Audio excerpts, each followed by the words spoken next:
청에서 창단되었습니다. 한인 커뮤니티의 가장 오래된 역사와 전통을 자랑하는 합창단으로 주정국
주제트 역할에 제가 오늘 참석을 못하게 됐습니다.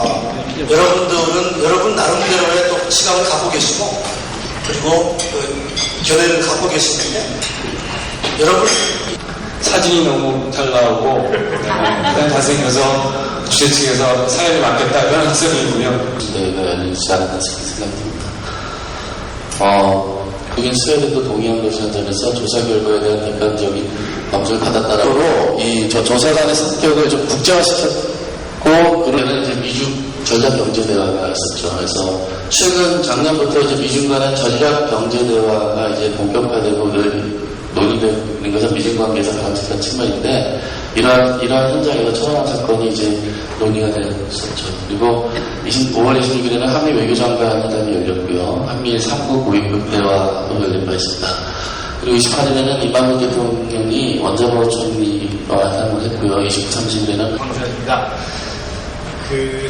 사실 아까 지금 사회를 보시는 김정은 교수님께서 가장 젊어 보이고 어려 보인다고 말씀하셨는데 사실 제가 굉장히 힘밖에 없다라는 것을 우리에게 보여줍니다.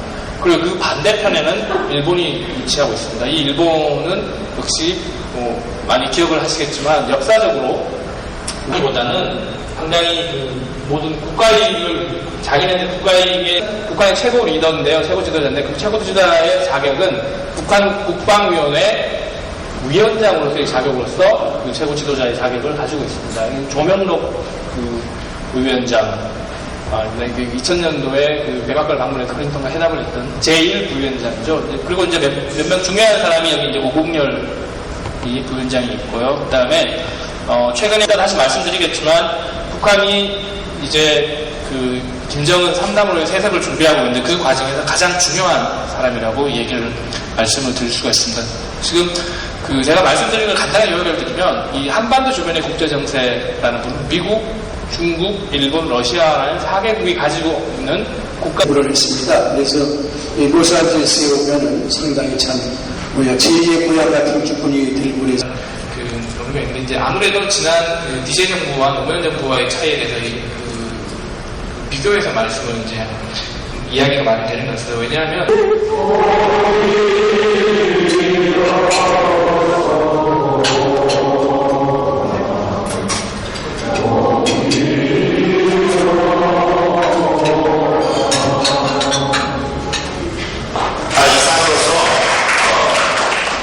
천안함 사태 이후 동북아 정세와 남북 관계의 전망을 한다는 주제로 심포지움을 가졌는데 또 그날 그 현장에서 본 기자가 또다시 흥분 발작을 해서 좀 실례를 했습니다만은 이와 같이 신문에 나오고 있죠. 북방 한계에서 이 지역 정말 목말리는 북한의 소위 대남 도발, 한반도 긴장 핵폭탄이 되고 있는 이 서해 바다, 장사포 미사일들이 남쪽을 향하고 있다는 이 사진을 보면서 동영상도 참고해 주시기 바랍니다. 그날 특히 김의원 교수라는 분이 미국의 패권주의가 계속 지속될 것인가, 진행될 것인가, 패권이 쇠퇴할 것인가, 한물 갈 것인가, 그 다음 세력 균형자 역할을 계속할 것인가 의문을 제기했습니다. 그러나 봉 기자는 미국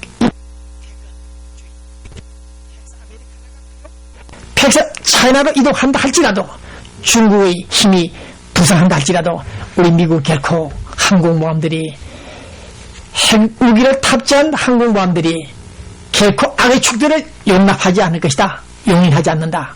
그래서 우리 미국은 패권주의를 계속 지향하고 유지할 것이다. 그런 낙관을 하는 시간에 차창호 교수라는 사람이 그런 말을 했습니다. 네, 이 사람 때문에 좀 열을 받았는데 국제 정치에서는 좌파다 우파다 그런 말을 하지 않는다고 합니다. 국제 정치에서는 이 사람이 서울에서 왔다는 이 대학 교수가, 소위 정치 외교 북한 문제들을 다룬다는 이 교수가 지금 그 현장 우리가 설명하고 있는 자리가 한반도 문제를 논하고 있는데 국제 정치 문제를 인용하면서 좌파 우파 개념을 좀 싸잡아서 비판을 했는데, 여기서 착각을 했다. 이 사람이, 이 교수가, 젊은 교수가 한반도에서는 엄연히 좌파와 우파가 존재하고 있다는 사실, 좌파가 존재하고 있다는 사실, 우파가 존재하고 있다는 사실을 왜 모르고 있느냐. 네, 결과적으로 그 교수는 국제정치사회에서는 좌파 우파가 없는데 왜 서울에서는, 한반도에서는 좌파 우파를 논하느냐고 말한 이 사실을 볼 때 이 사람 제대로 된 진정성이 있는 교수인가 묻고 싶습니다. 21세기 좋은 방식이 아니다. 좌파 우파라고 논하는 그것은 21세기 오늘 이 시간 현재 상황에서는 좋지 않은 방식이다. 누가 그것을 모르는가. 한반도에서 엄연히 존재하고 있는 부인할 수 없는 좌파들이 있다.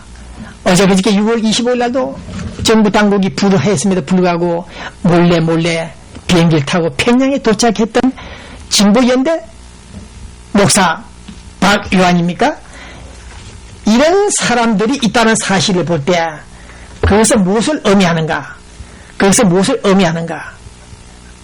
한반도에서 엄연히 존재하는 정말 외면할 수 없는 좌파 우파 이 논쟁 앞에서 우리는 정말 통곡하고 싶은데, 거기 황지환이라는 교수까지, 이 사람은 제대로 북한학을 전공한 교수인데 이 사람까지 제대로 천안함 사태 피격 경위를 언급하지 못하고, 대한민국 현재 정부가 추진하는 소위 상생 공영 대북 정책이 훌륭하다.